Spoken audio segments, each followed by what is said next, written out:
नमस्कार मंडळी, स्वागत आहे तुमचं माझ्या आणखी एका मिनी ब्लॉगमध्ये. तर आज होता मिसळीचा बेत.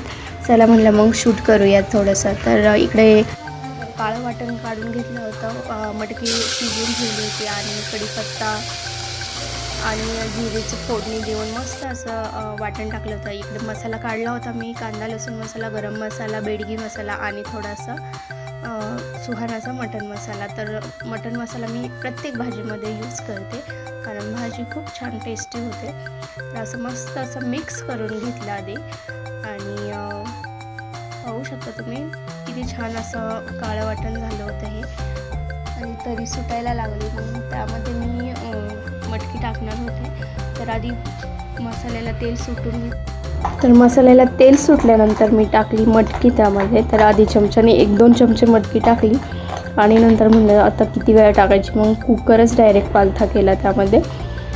आणि पाहू शकता खूप छान अशी मटकी झाली होती. आणि मेन म्हणजे मटकी मिसळ करताना आमचा विषय झाला की पावच भेटले नव्हते लवकर. 2-3 बेकरी फिरल्याच्यानंतर पाव भेटले. पाव आणल्याच्यानंतर मग आम्हाला शेव पण भेटली नव्हती. तर मग मी परत गेले शेव आणायला. तर अशी आमची मिसळ तयार झालेली आहे. आणि एवढी छान मिसळ झाल्याच्यानंतर पाहू शकता किचन कसं झालं आहे. तर ते माझं 10 मिनटाचं काम आहे.